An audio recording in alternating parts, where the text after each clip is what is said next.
آقای سعید ساعدی، تحلیلگر سیاسی و عضو کنگره ملی کردستان، همراه ماست تا ما را از واکنش‌ها در شرق کردستان، واکنش‌های مردم و دولت در زمان دستگیری آقای اوجالان مطلع بکنم. خوش آمدید آقای ساعدی. عرض سلام و احترام خدمت شما و تمامی بینندگان نوروز تیوی.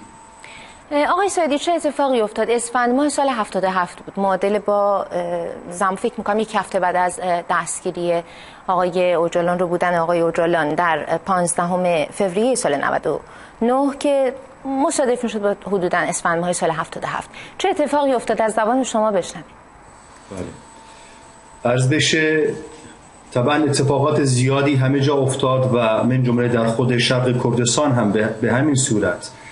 اما من اجازه میخوام قبل از اینکه به این در واقع موارد مصداقی قضیه بپردازیم، اندکی هم من در این نقطه عطف تاریخی در واقع کلماتی رو خدمت بینندگان عزیز عرض بکنم. آقای ساعدی، با توجه به اینکه فرصتمون خیلی کوتاه است، چون ممکنه بعد به سوالهای بعدی در رابطه با شرق کردستان نرسیم، بفرمایید. خواهش می‌کنم. عرض بشه دستگیری آقای اوجالان مطمئنا نقطه در واقع پایان تکرار شوم سرنوشت مشترکی است که بر رهبران کرد در طول دوران معاصر در واقع تحمیل شده است. در جایی که اگر شیخ سعید پیران اعدام شد، اگر قاضی محمد اعدام شد، اگر اسماعیل آقای سمکو در واقع اعدام شد، نهضت کردی در واقع به خفا رفت، نهضت کردی در واقع به پستوها خزید و از مبارزه ملی کرد صرفاً شاید لعنتی موند که مادران کرد در واقع بر سجاده نمازشان به زبان می آوردند. در قریب 20 سال گذشته قبل از در واقع دستگیری آقای اوجالان، از نهضت و جنبش کردی مشخصا در شرق کردستان یک سری فعالیت‌های دانشجویی و یک سری فعالیت‌های ادبی موند، برای اینکه در صحنه واقعی احزاب کردی متاسفانه عرصه رو در واقع خالی کردند. دستگیری آقای اوجالان، من اینو عرض میکنم که به هیچ عنوان روز شومی نیست در تاریخ کردستان. اگر ما به تمامی دستاوردهای بعد از این قضیه در واقع بپردازیم، چه در شرق کردستان و چه در جاهای دیگه، میبینیم که همونطوری که خود آقای اوجالان عرض کردن، اتفاقا اینجا جایی بود که آزادی پیروز شد. بنابراین جایی که خود آقای اوجالان از اون به عنوان خلقت سومی از خودشون و حتی جنبش PKK اسم میبرند، بنابراین مطمئنا این روز شوم نبود. روز شومی که اتفاقا سردمداران دنیا میخواستن اونو به روز شوم کرد تبدیل بکنن، همون جوری که در دهه‌های گذشته اگر رهبری از کردها رو در واقع میگرفتن و یا اعدام میکردن، اون جنبش تموم میشد. میخواست این روز شوم رو تکرار بکنن، اما با رهبریتی که آقای اوجالان در زندان امرالی به خرج داد، این روز شوم اتفاقا به نقطه عطف و به نقطه جهشی در کل تاریخ جنبش کردستان منجر شد. آقای ساعدی، دقیقاً پرسشی که من از شما پرسیدم در همین ارتباط هست. آنچه که در شرق کردستان روی داده مهم هست برای بیننده‌های ما توضیح بفرمایید که چه اتفاقی افتاد، واکنش دولت چه بود در آن زمان به روبوده شدن آقای اوجالان و انتقالشون به امرالی، و اینکه چه سرکوب‌هایی اتفاق افتاد که به طبع اون نتایجی هم در بر داشت که شما تو توضیحات اولتون اعلام کردید. بله، همونطوری که عرض کردم، شاید این برای اولین بار بود در عرصه گسترده کردهای شرق کردستان در واقع دل به دل غم و آلام و آرزوهای کردها در دیگر بخش‌های کردستان در واقع سپردند. در جایی که رژیم ایران بسیار تلاش کرده بود که فقط در چارچوب مرزهای ایران کردها به تعلق خاطرشون به این مرز در واقع فکر بکنن و وابسته این ایدئولوژی حاکم باشن، دستگیری آقای اوجالان و تشکیلاتی که در واقع PKK در شرق کردستان داشت به این منجر شد که خیابان‌های شرق کردستان به عرصه تظاهرات 1000 نفری کردها در واقع منجر بشه. واکنش دولت چی بود آقای ساعدی در اون موقع به این تظاهرات و در واقع حضور مردم در خیابان‌ها؟ ببینید، مشخصا در شهر سنندج که بنده خودم در اون حضور داشتم، ما شاهد 2 تا تظاهرات عمومی بودیم که تظاهرات دومش در 3 اسفند منجر به شهادت بیش از 30 نفر در واقع از جوانان شرق کردستان شد و خیلی ها بازداشت شدن از جمله خود بنده، و جلسه عمومی هم که در دانشگاه کردستان در واقع برگزار شد که بنده اتفاقا در اون جلسه هم در واقع قطعه شعری خوندم در حجو حقوق بشری که بسیار ضعیفتر از اون هستش که بتونه عالم کرد رو در واقع پوشش بده، همونجوری که نتونستن آقای عبدالله اوجالان رو در اروپا بتونن در واقع تحت حمایت حقوق بشری خودشون قرار بدن. آقای سعیدی، بیشترین سرکوب در واقع شهر سینه اتفاق افتاد یا اینکه در شهرهای دیگه هم این واکنش ها بود از طرف دولت؟ اوج تظاهرات عمومی در واقع در شهر سنندج بود، منتها در دیگر شهرها هم ما شاهد در واقع تظاهراتی بودیم. منتها تظاهرات 3 اسفند سنندج نقطه عطفی بود در باز تولید در واقع جنبش، در واقع در به اوج گرفتن جنبش در شرق کردستان که سنندج در واقع تونست اینو در واقع صاحب بشه.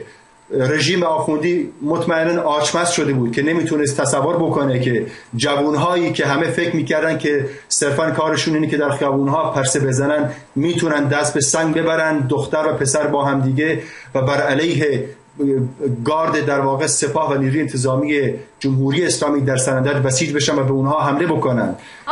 اون موقع آقای موسوی لاری اگر اشتباه نکنم در واقع حضور داشتن در کابینه و وزیر کشور وقت بودن، در مجلسشون اعلام کردن که سرکوب کردن این تظاهرات رو و این اعتراضات رو. خیلی هم کار خوبی کردن به خاطر اینکه نظام در خطر بوده. درسته؟ بله همینطوره. اون موقع بدون شک اصلاحات دولت اصلاحات بود. حتی در سنندج آقای رمضانزاده که از کردهای بیجار بودن و که بعداً هم به زندان افتادن، ایشون هم استاندار بود. منتها چیزی که اصلا نمیخوام که اصلاح طلبان رو در واقع مبرا بکنم از هر گونه اتهامی، اونها هم وقتی که پای مصالح نظام بیفته چیزی کمتر در واقع نیستن از جناح در واقع اصولگرا و بنیادگرای در واقع همین نظام. منتها مشخصا نیروی انتظامی و سپاه پاسداران و نیروهای اطلاعات همه اینها تحت سیطره و تحت فرمان در واقع داعش ولایت فقیه هستن و از اونها هستن که دستور کشت و کشتار مردم سنندج رو در واقع گرفتن که آقای لاری و استاندار کردستان هم به نظر من مشخصا شاید آقای رمضانزاده ناچار بودن از تمکین کردن به این فرامین در واقع بانیان اصل این نظام در واقع ولایت فقیه. آقای سعیدی، با توجه به توضیحاتی که دادین، تفاوتی در رابطه با واکنش نسبت به مطالبات خلق کرد در شرق کردستان نه از سوی اصولگرایان وجود داشته با این ملت، نه از سوی اصلاح طلبان و هر دو در این مورد حداقل با هم تفاهم داشتن در ظاهر با توجه به توضیحات شما؟ پیگیری ها فرمودین 30 کشته در شهر سینه 3 اسفند ماه پیگیری هم شد، نتیجه‌ای هم داد؟ آیا تونستن از مقامات جوابی بگیرن بابت این؟ آماری که در واقع ما بهش معتقدیم 38 نفر در واقع ما شهید داشتیم. منتها جمهوری اسلامی به تمامی این خونه‌های در واقع شهدا رفته، خانواده‌ها را تحت فشار قرار داده که به هیچ عنوان حق ندارن کوچکترین اشاره‌ای در واقع به این قربانیانشون بکنن. اونها رو تهدید کردن که نمیتونن در واقع صحبتی بکنن. اینه که متاسفانه آمار شهادت‌ها و حتی خانواده‌های اونها در حاله از ابهام در واقع مونده. منتها عرض کردم خیلی از دوستان ما در خیابان در واقع سیروز سنندج، 6 بهمن، در خیلی از محلات سنندج شاهد در واقع شهید شدن در واقع فرزندان سنندج بودند. منتها عرض کردم که این نیروهای امنیتی اجازه هیچ گونه در واقع پیگیری این مطالبات و این قضایا رو ندادند. ممنونم آقای سعیدی. با توجه به وقت خیلی خیلی کمی که داریم، شاید در حد 1 دقیقه یه جنبندی از صحبتاتون داشته باشید. میخوام بدونم نظرتون در رابطه با واکنش و در نهایت تأثیر این سرکوب بعد از دستگیری آقای اوجالان، بعد از رو بودن آقای اوجالان و انتقالشون به زندان امرالی در شرق کردستان به چه شکل بود؟ مشخصاً در زمانی که همه فکر می‌کردیم که نهایتاً اگر ایرانی نیستیم اما کرد ایرانی هستیم، دستگیری آقای اوجالان ما رو به این در واقع مرحله رساند که نه، اتفاقا ما کردیم و ایرانی بودن به هیچ عنوان نمیتونه در واقع پوششی باشه برای عالم ما و برای آرزوهای ما. خیلی کوتاه میکنم 30 ثانیه هنوز دارم. من در جایی که اگر مارکس مرد به آشفته بازار مارکسیسم رسیدیم، اگر با کشتن مسیح در واقع مسیحیت دولتی در واقع به وجود اومد، اگر با مرگ لنین به انحطاط استالین ما رسیدیم، اما با دستگیری آقای اوجالان کردها به آزادیشون در واقع رسیدن و همونطوری که من تکرار میکنم خود آقای اوجالان گفتن در اینجا این مرحله تجسد آزادی است که در شخص آقای اوجالان در واقع